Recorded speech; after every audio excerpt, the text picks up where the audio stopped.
Okay, in accordance with the Open Public Meeting Act, PL 1975, Chapter 231, and Chapter 11 of the Public Laws of 2020, all requirements have been met to allow for this meeting.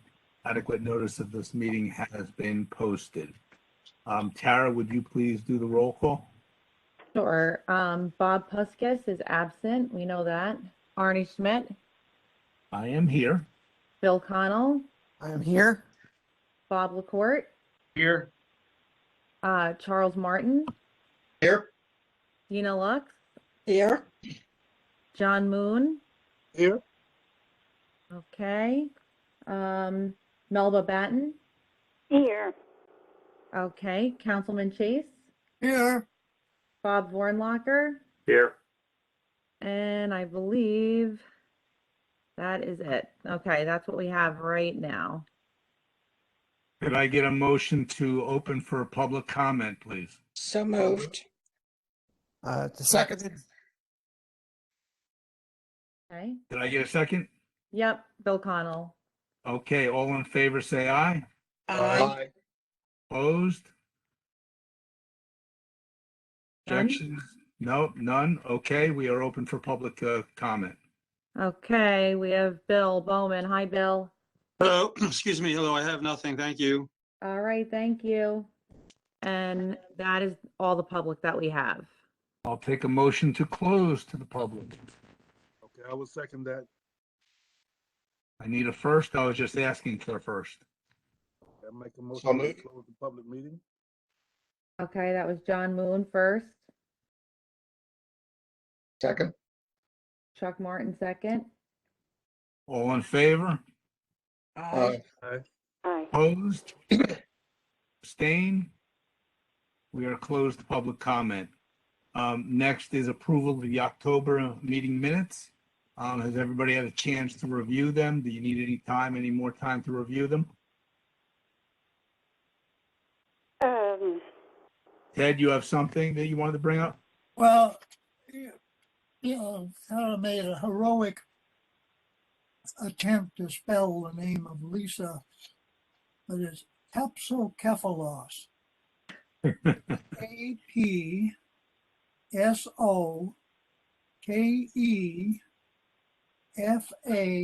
APSOKEFALOS. Okay, thank And that's the you. third line under public comment, I see.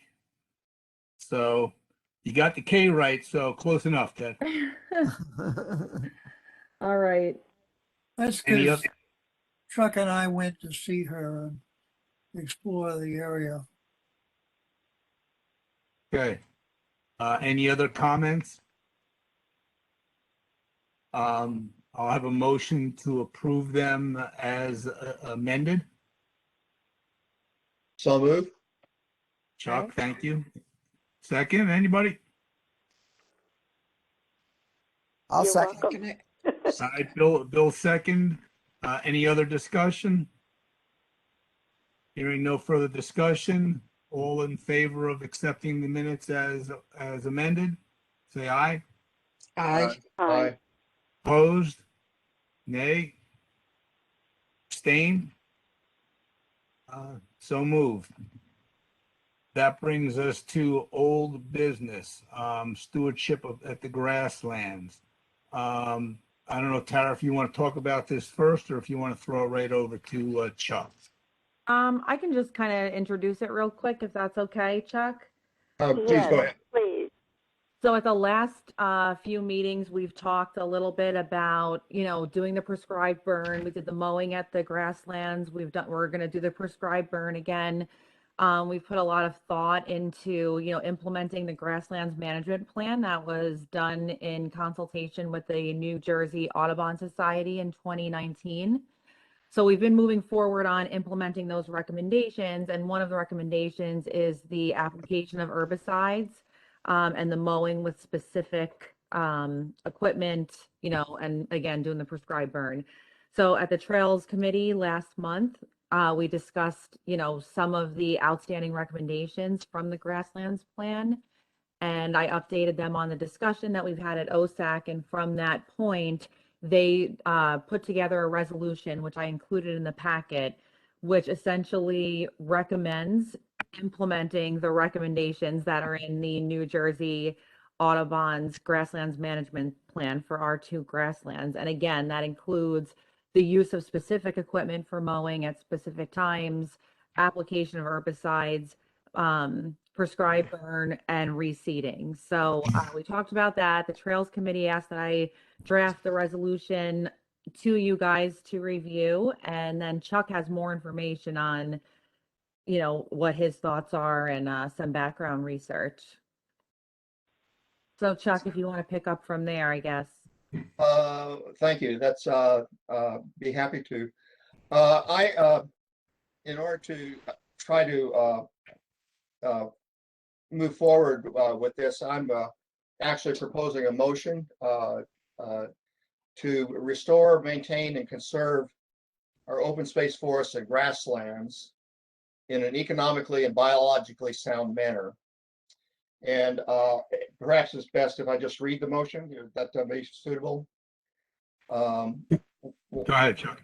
One of the purposes of the open space ordinance referendum approved by voters in 1998 is to restore and preserve native grasslands and forest habitats for environmental conservation and the recreational and educational use of its citizens.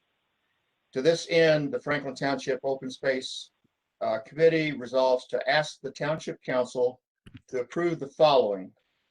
1, to approve funds in the 2022 budget from the Open Space Trust Fund for the Department of Public Works to acquire necessary equipment it does not already possess to perform essential mowing and spraying operations needed to maintain native and diverse habitats in our open space grasslands. These operations are outlined in the 2019 addendum of the Habitat Maintenance Plan for the Negri-Napodi and John Clyde Memorial Grassland Preserves, prepared by New Jersey Audubon, and will include future adaptations to the plan as new conditions arise. The second part of the motion is to direct the Department of Public Works to carry out mowing and herbicide spraying operations as prescribed in the plan, supervised by trained environmental biologists and guided by regular monitoring and mapping of invasive species in the affected areas. Now, therefore, be it further resolved that the Franklin Township Open Space Advisory Committee, during their December 21, 2021 meeting, voted and recommends the council move forward with this strategy for the reasons stated above. That's the essence of the proposal as it stands. I've included a possible amendment, which I would really like to, bring to open discussion with the committee.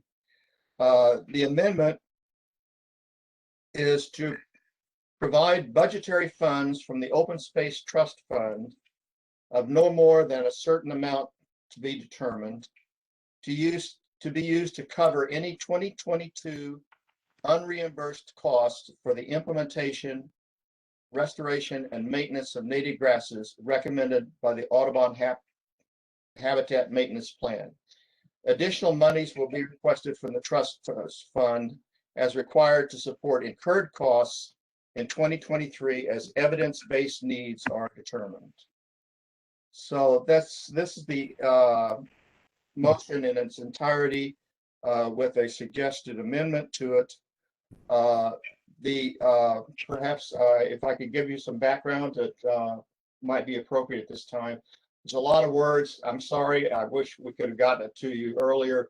Hopefully, members of the committee have a copy that they can look at while we discuss it. So I have a motion on the table, Mr. Chair. Does it need to be seconded at this point? Well, we need a second before we have discussion. So if somebody wants to second it, that's I'll second it. I'll second it, Arnie. okay. Dina seconds it, which brings us to open for discussion. So are we buying is Open Space buying a helicopter? Is that what's going on here? Maybe not a helicopter, maybe a drone. I don't know. There are many approaches to parts of this problem, I think. And So, I- Chuck, my question is to Bob Warnlocker is, this motion sounds like open space's original charge for the most part. So how does this motion differ from what they are doing, and how will it enhance or encourage them to do this? Like, it sounds like some of this should already be done without a motion. Well, I disagree with that. I completely disagree with that. So the Public Works Department would take advice and input from the Open Space Advisory Committee as to what they want done as far as the native grasslands are concerned. It's not the Public Works Department that has the requisite knowledge or expertise to make those determinations. In fact, that's why we went to Audubon to have them do an evaluation of these properties and make recommendations. So it's not up to the Public Works Department. This committee certainly makes recommendations, and that's appropriate. One of the things I'd just like to raise that might sound like I'm splitting hairs or being nitpicking, but in our form of government, the Township Council does not give direction to the Public Works Department. The Township Council gives direction to me. So you might want to amend the wording of that resolution to reflect that, because as staff members, they take their direction from the township manager. That, again, sounds like splitting hairs, but the reality is that that's the way our form of government works. So that's one thing that you might just want to fine tune a little bit before you submit the resolution to council. But just going back to what Bill said, that's the purpose of this advisory committee. That's why you have a grassland subcommittee, to make those recommendations. And then those recommendations are evaluated by myself, by Tara, by this and by council as to what we are capable of doing. And as far as the equipment is concerned, I think what we're talking about is the mower that was recommended by Bob Puskis. That's a relatively small amount of money. We have the tractor. We don't need a tractor. I know there was a lot of discussion about that. So this is just the wing mower. It's about $15,000. That's not really an issue as far as the equipment is concerned. It's already been being worked into the 2022 budget. So That's not a big deal. So Bill, what my understanding is, just to piggyback on what Bob said, one of the things that I brought up at the last meeting was the possibility of looking into shared services, which with another town, which Tara did look into, but as Bob said, and as Tara told me, this piece of the mower is about $15,000 to $20,000, and it's really not worth going into a shared services situation. The tractor was the bigger thing that we were thinking this might be a $50,000 to $100,000 situation. And what we were told to run this mower, we would need about a 75 to 100 horsepower tractor. Depending on what you're cutting, grass, you might need 75 horsepower. Right, and just to, so that matter has already been investigated. The equipment requires a tractor that we already have in our inventory, so there's no need for a tractor. Right. So my only concern then is where it talks about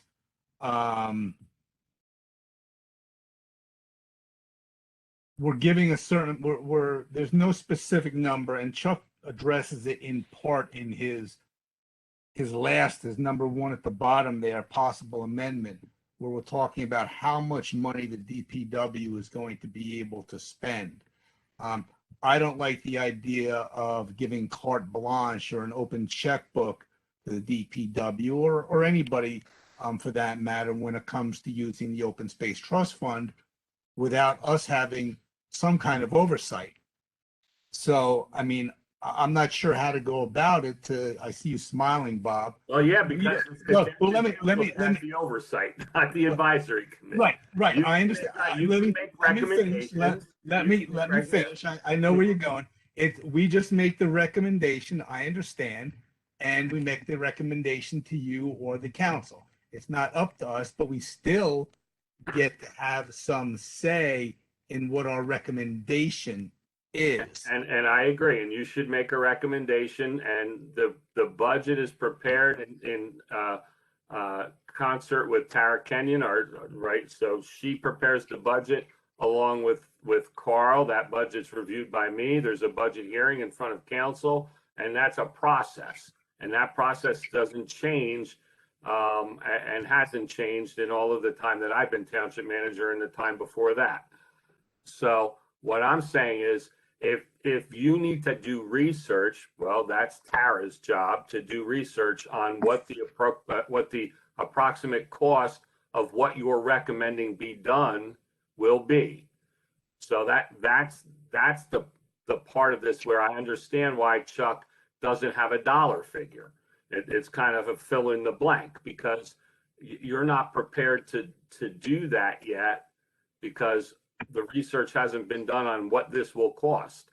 The other issue, and I'll be honest, the other issue is we need to determine if this is beyond the scope of the Public Works Department and needs to be put out as a contract to an outside vendor. When this is not only mowing that's being recommended, but it's also the application of herbicides, and those things may be beyond the scope of the Public Works Department. Until we make a determination as to exactly what it is that's being proposed to be done, we won't know that answer. So I have a question for Chuck. In the part 2 of the resolution, Chuck talks about supervised trained environmental biologists guided by a regular or scheduled monitoring and mapping of invasive species, which I assume is another cost that's not free to us. So, and Chuck, that's sort of a question to you. And if that's true, how do we determine how much something like that is going to cost also? I would assume that yes, this would be added, potentially added costs. There are a number of, I think, highly qualified individuals who could provide this professional service. Many of them we know from our previous work at Rutgers in the biological sciences with the Ecology and Evolution graduate program. I actually sent a list of names to Arnie of possible people that we could ask whether they could provide such a service. These include Emily Stander and Jay Kelly at Raritan Valley Community College, who have set up a very nice biological monitoring program.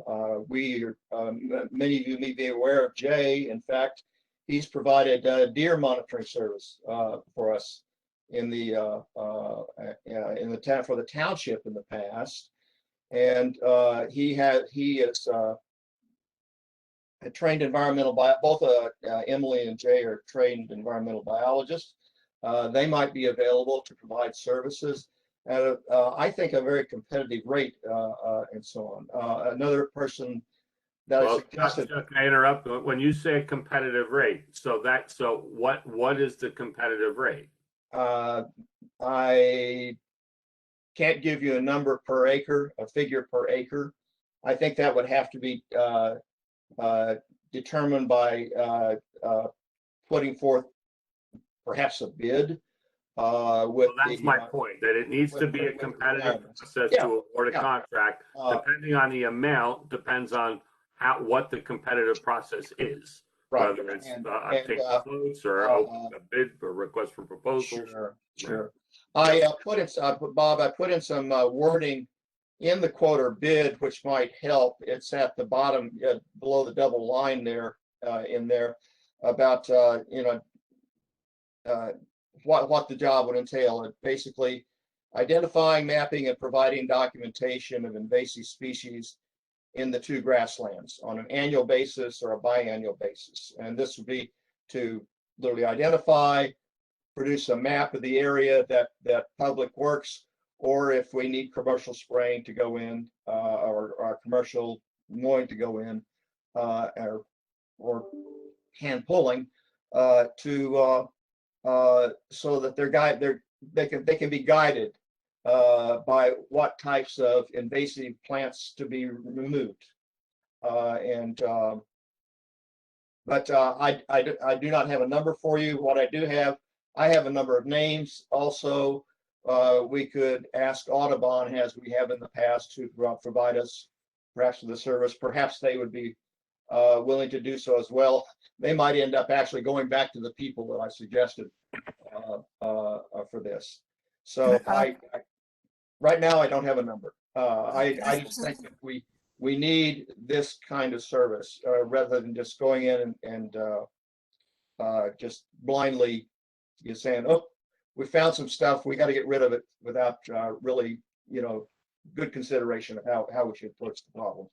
Well, this is why you need to have a number of what the cost is going to be before you start throwing cash all over the place. So there really has to be a plan set up with options and numbers, because I would never vote for this myself, okay, unless I know how much we're going to spend. Is it going to be 50,000? Is it going to be $250,000? Is it going to be $500,000? Bringing in experts? I have no idea. I'm not going to vote for something I have no idea what the cost is going to be.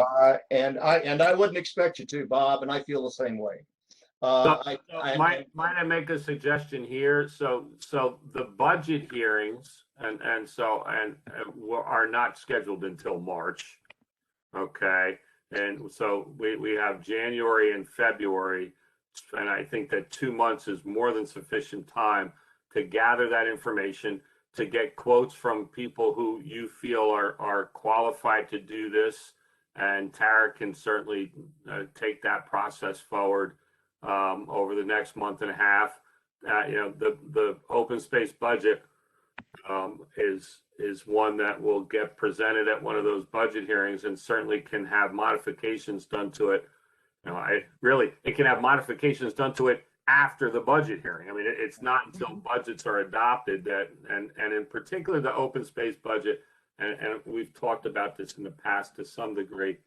The open space budget is kind of a unique budget and different than the municipal budget or the special improvement district budget or the water utility budget, in that the budget, we'll call it a budget, it is information that's included as part of the municipal budget document that gets submitted, but it's not a budget in its truest form, because the way that money is spent in New Jersey from a trust fund differs than from a municipal fund balance and budget. So it is different. So the truth of the matter is if a decision or a recommendation were to come from the Open Space Advisory Committee, say in June, after the municipal budget was adopted, trust funds can be allocated by ordinance at any time, trust fund expenditures. So it's not like, oh boy, we missed the opportunity to get it in this year's budget, now we can't do it in 2022. That's just simply not the case. So while I think that there's some need for expediency here, because you want to try to get this done, I'm assuming, Chuck, to start in the spring. Actually, Bob, that's not the case. I think from my reading through the plan, I think most of what we would require for this fund expenditure really wouldn't start until fall. Okay. All right. Well, then that makes it easy. Thank you for this information. And actually, this is what I was seeking in bringing forth this motion. Was I need to get educated on how this process works. Again, so when we do our municipal budget, obviously we say this is our municipal budget, and that's what it is. There are exceptions to how you spend money in government outside of the budget. So so I'll give you some other examples. So municipal budget, if we had an emergency we needed to purchase a piece of equipment, a large piece of equipment, because of some failure, some catastrophic failure in the middle of the year, you don't have to do an emergency appropriation. That's a capital expenditure. You do a capital ordinance, and and you fund the capital expense. With open space and the trust, trust funds can be allocated at any time. It's not necessary. It's more of a spending plan that we do every year than a budget. It's, so we say we're going to spend this much money on all of these different things through the course of the year. But you'll note that if we want to acquire a piece of property that costs $10 million, well, we don't ever have in our spending plan $10 million to acquire a piece of property. No, we do a capital ordinance and we do another ordinance for the funding mechanism. If it's a bond, there would be a bond ordinance that goes along with it. And then we make the acquisition. The same thing could be done here. It's obviously on a much smaller scale, but I would say that over the course of the next month or two, we should request formal quotes from those professionals that you've identified to do the work that we feel we would like to see done on these two properties. I think that's the easiest way to go with this. That sounds If I can interrupt you for, Chuck, if I could just interrupt for 1 second. Certainly. I just want to see if Ted has anything to say about this. Okay. I just wasn't sure that you were still with us because I was concerned about you, Ted. So, okay, Chuck, I'm sorry, go ahead. Yes. Well, I just wanted to say that I was prepared, and I think I mentioned to you, Arnie, that I was prepared to suggest that the committee table this motion, if appropriate, for consideration at the next meeting. And in the meantime, we could get some good numbers that we could either include in the motion, or as Bob Warlocker was saying, perhaps there's a budgetary process where you just simply plug it in. It doesn't matter. So I'm fine with all of this approach to the problem. So I agree with this. I agree with the spirit of his effort there. Obviously, it needs a price tag or some sort of organized approach, but a more organized effort and maybe a more, Yes. So I don't know if that requires a motion just to organize that, but Bill, I don't know We're if still it should working be with the motion tabled, that's on the table now, Bill, so but let's, I don't think it should stick be with that. tabled till next month. I think we should wait to see what Tara, what comes back. That's what you in would do. terms You of would table amounts. it to next month. You have a motion and a second, and now you're in discussion on a resolution that was proposed by a member, and I think that Right. you table it until next month. I mean, if that's when you want to have a discussion about it again, that would be the way to do it. Bob, I understand that, but do we want to table till next month, or do we want to wait and see when Tara comes back with some numbers and let her tell us when she's ready to present something to us in terms of numbers? I mean, you can table it until next month, and then next month, if it's not prepared, you Table can it table again? to the next month after that. Yeah, I mean, Oh, okay. it's now, I mean, but the thing is, Yeah. you have a motion and a second on a resolution that I Right. think, and I'm not going to speak for every person on this call, but that is an incomplete resolution. So I perhaps you want to have the other option here is he who made the resolution can withdraw it. Mhm. What is the sense of the committee? Would this be the best approach in your opinion? I'm perfectly willing to withdraw the motion. I just would like to make sure that the discussion of these topics and then action on these topics come up in future meetings.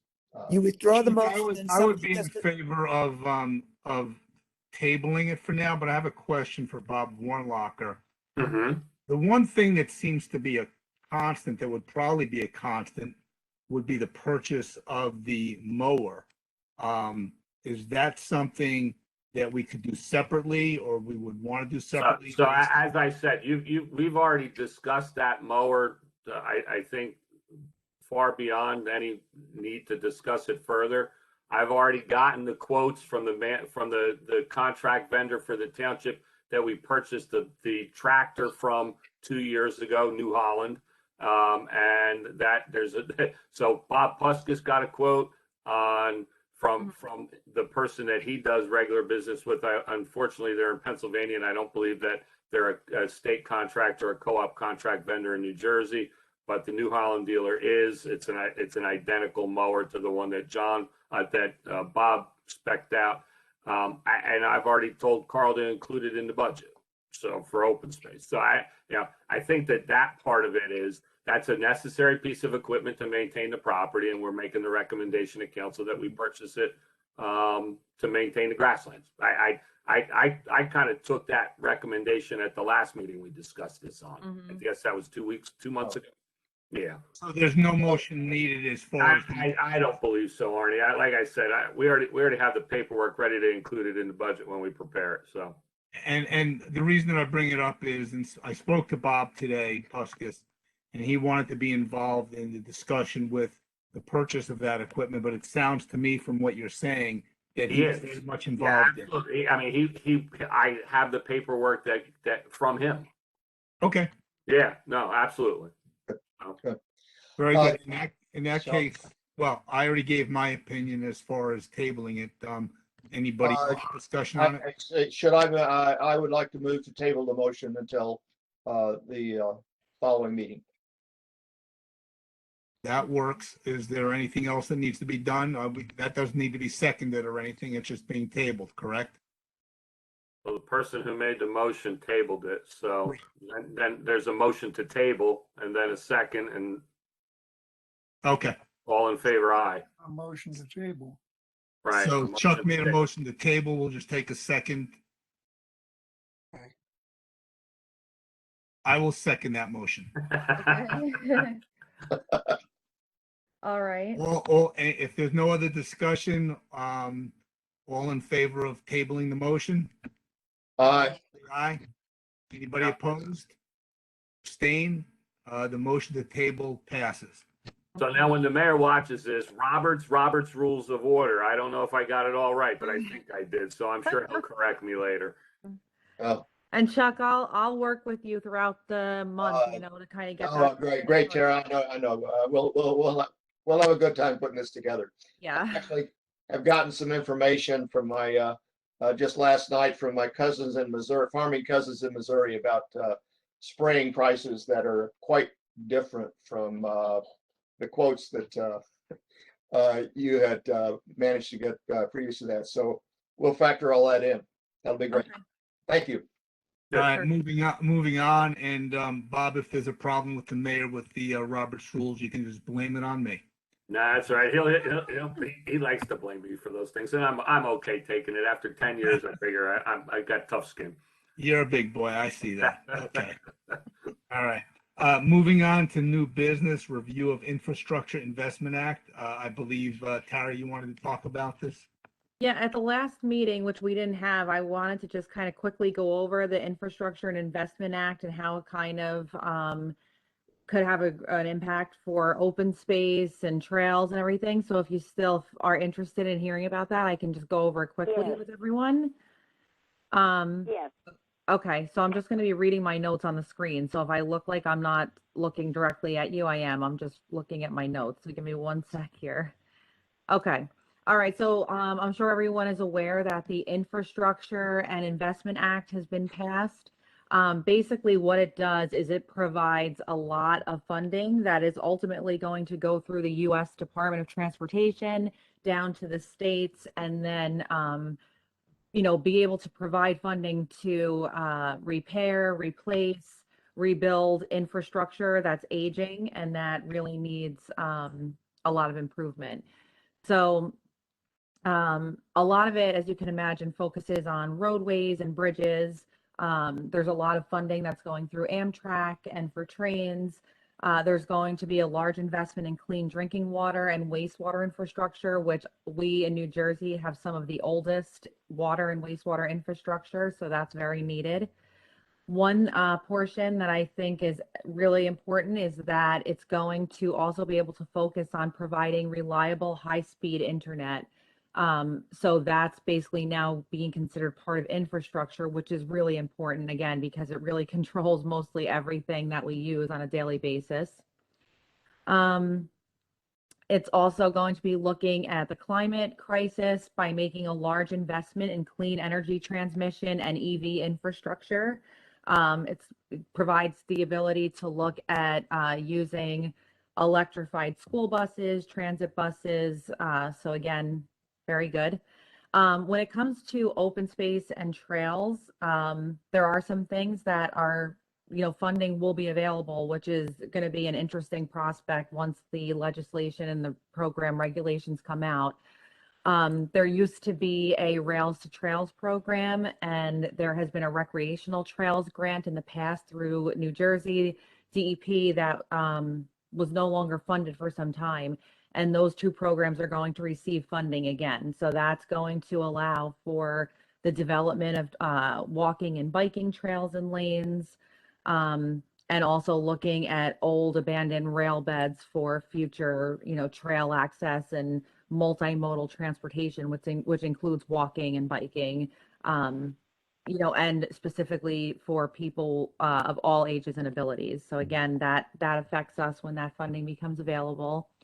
Trying to look just to get to you guys what's important for open space. I presented this at the Environmental Commission last month. I actually presented this, and for them and for you guys to know as well, there's $7.5 billion that's going to be laid out for the first ever national network of EV chargers. So that was of particular interest in the Environmental Commission, but it's also of interest to us because we have placed EV chargers at our municipal and public spaces. Let's see. Here we go. So the program will provide funding, design, demolition, and reconstruction of street grids, parks, or other infrastructure through a $1 billion dedicated source of funding. So that's more money that can go towards open space. Going to be looking at energy resiliency, storm resiliency, and specifically for open space and trails, it will be looking at providing equitable access to all people, again, of all ages, incomes, abilities, so that all people have, kind of equitable access to our open spaces and parks and uses. So when this funding becomes available, it's going to be great, especially for our roads and bridges and other things. But for open space and for Environmental Commission, we do need to keep an eye on when that funding comes available, how we can use it to implement some of our projects. We always have a long list of projects to implement. So that's a very, very quick overview, but it's on the, you can look online and you can read the entire document if you want, which is very lengthy, but. And that's it. That was like my little update on it. But if anyone has any specific questions, let me know, and I will be keeping an eye out. And if anything comes up that it looks like we can maybe apply for, I'll work with Bob and see if it's something that's, of interest that maybe it's worth looking into. Okay, did that cover A and B, or was just A? Let me look at the agenda. Oh, no, B is something different. Okay, you're up. Okay, so every year we have to submit an annual planning incentive grant. It's called the PIG grant for short, to get funding from the State Agriculture Development Committee for our farmland preservation projects. So it's due every year on December 15th, and it was submitted. And basically what it does is we have the list of targeted farms in our farmland inventory and in our environmental resources inventory. We take that annually, we update it to remove properties that have been preserved, properties that are under consideration, and properties that have been developed. We remove that, we update our mapping layers, we resend the new maps in with the lists, and then we have to submit minutes that the Ag Advisory Committee has met continually. And we have a resolution from the township that, it's been looked at and we're resubmitting. So it's been accepted. So, that means we still have access to that funding for farmland preservation. Any questions or comments on that? We will I think move on. it's great. Thanks, Melba. Thank you, Melba.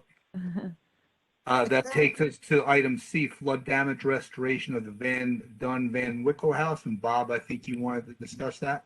Mhm. You're on Can't mute. hear you. That's because I was muted.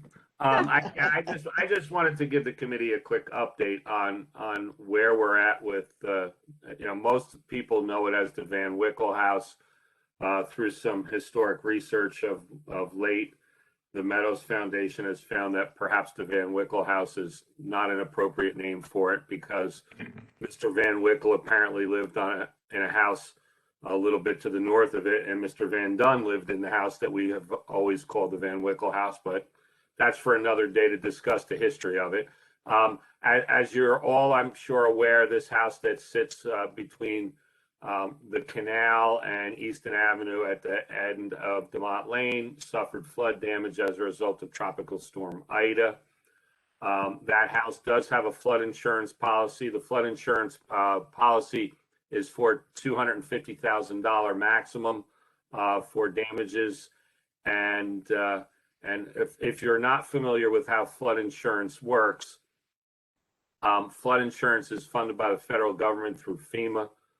You have an insurance carrier who administers the flood insurance for the federal government, and the maximum for the there's appraisals done on properties, and that is the maximum amount of insurance that you can have. So that's why the township has $250,000 on the house.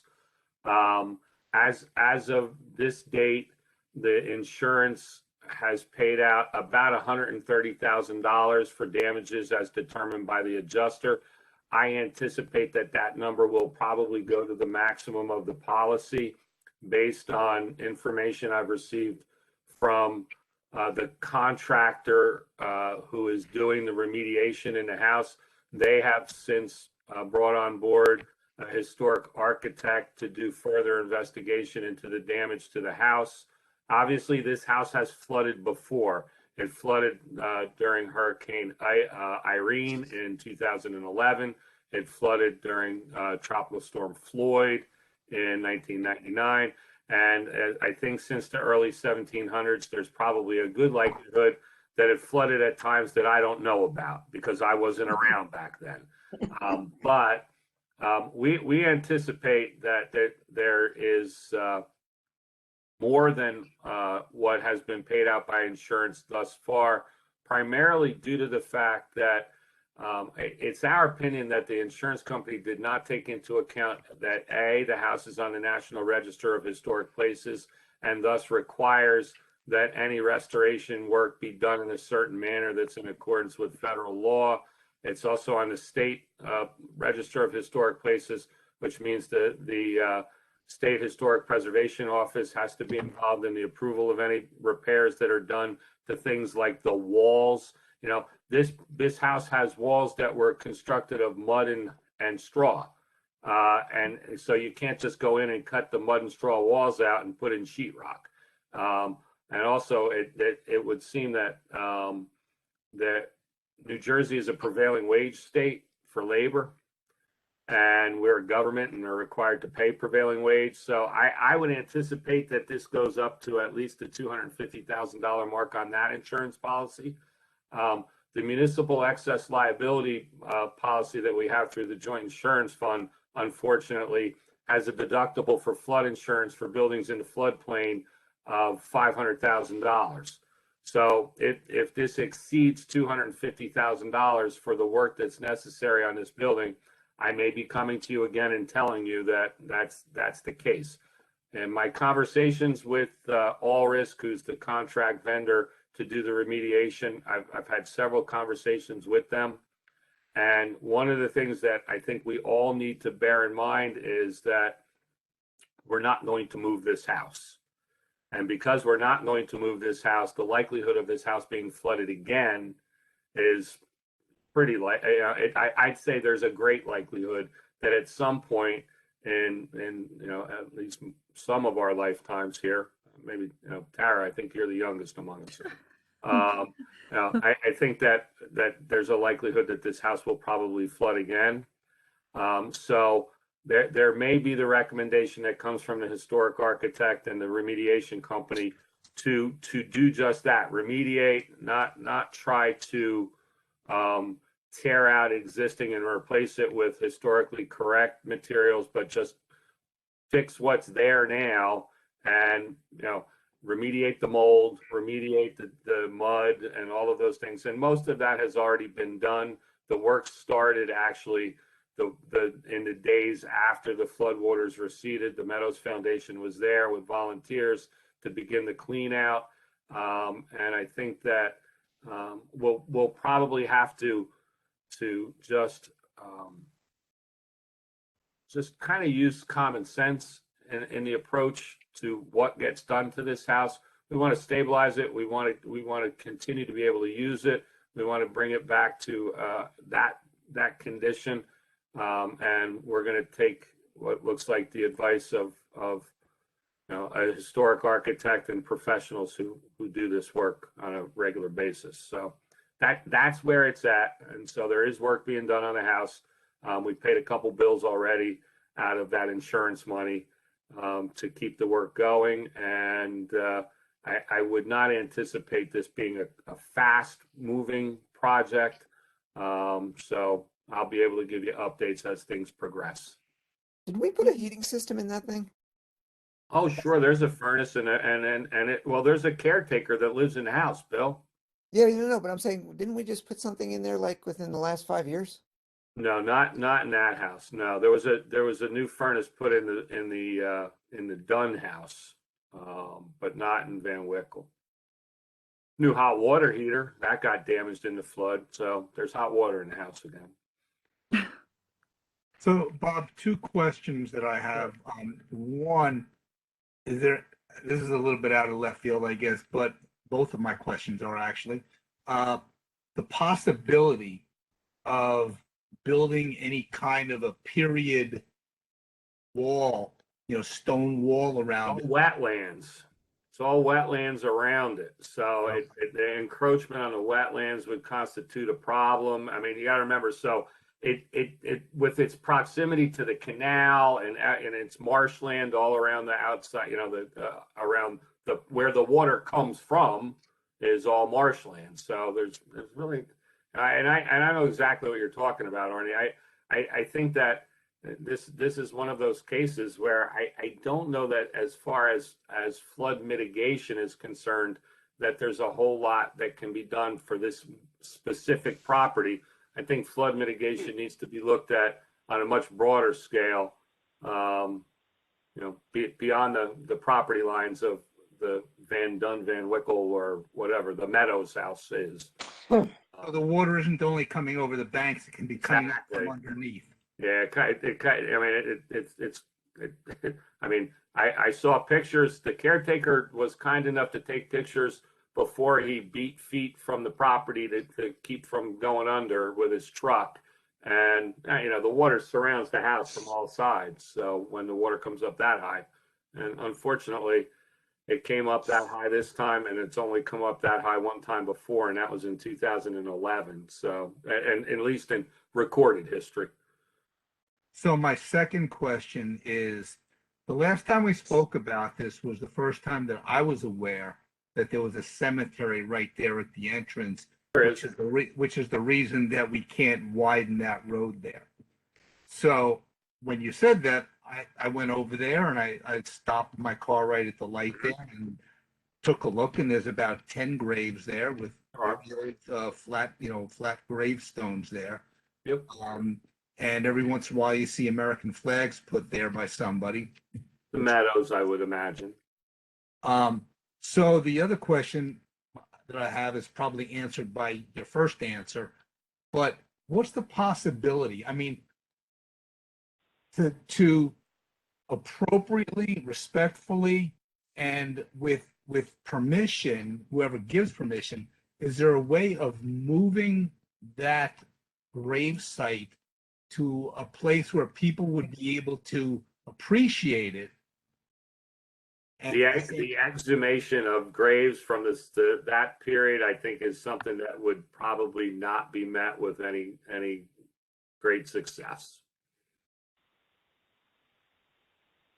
Just thought I'd throw it out there to see The if truth there's, is, Arnie, I mean, and I've seen it in other places. The likelihood is that there's nothing there. right. So how do you move nothing?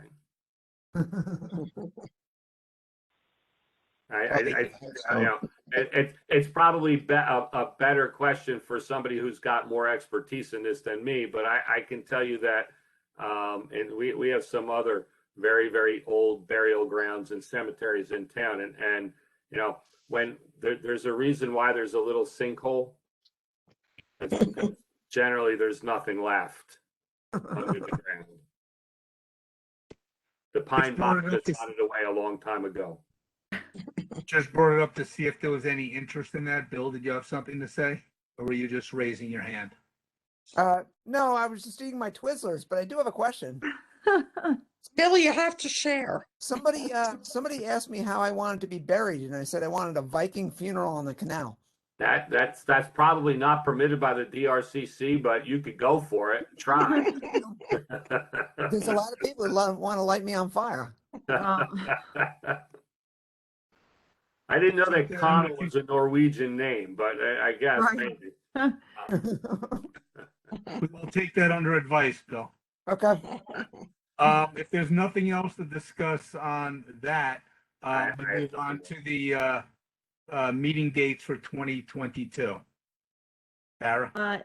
Yes, so I sent around the meeting dates for 2022. The first 3 meetings, January, February, March, are scheduled as virtual meetings, and the links are in that document, and I'll also send them around to you all again via WebEx, and I'll put them in the email for the meetings when they come up.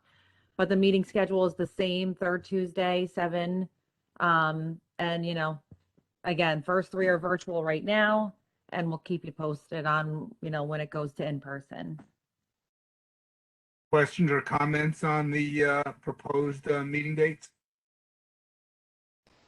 I guess we need to take do a motion to approve it. Yes, please. So I'll take please a motion from somebody. So moved. I'll second it. Okay, we have a first and second. Any discussion? Hearing no discussion, all in favor, say aye. Aye. Aye. Opposed? Abstain? Motion passes.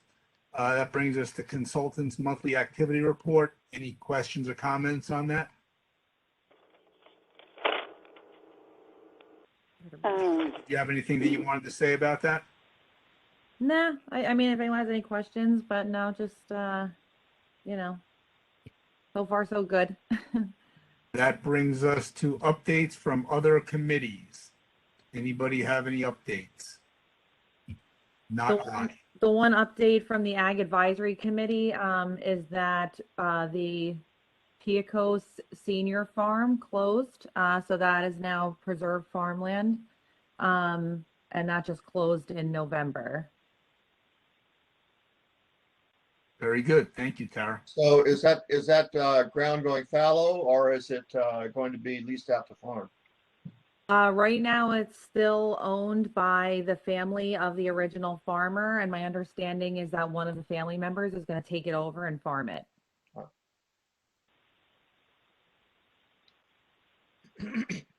If there's nothing else, There's nothing going on in rec? Oh, there's pardon nothing. me. Mr. Moon? Nothing going on in that I rec? know of other than those who was at the lighting of the tree last week. I'm quite sure that was exciting, but nothing major coming up now. Okay. Thank you. Anybody else? We will move on. The next is opening to public comments again for the second time. Okay. Do we have anybody there, Tara? We have Bill, but Bill, how are you doing? I'm fine, thanks. Just same old, same. Nothing new. All right. Well, have a good holiday. Same again. Same to you. Yeah. All right, guess we'll consider that open, closed, and that's it for that. And you can blame me for the Robert's rules on that part. Executive session, do we need to go into executive session? I don't have anything. Bob, did you have anything? I don't think. I do not. Nope. No executive session. In that case, time for adjournment. I'll take a motion to adjourn. So moved. Second, anybody? We're staying here all night. Melba did. Melba Second. seconded. Second. Okay, Melba and Bob seconded. All in favor? Say aye. Aye. Aye. Opposed? Abstain? Happy New Year, everybody. Happy holidays.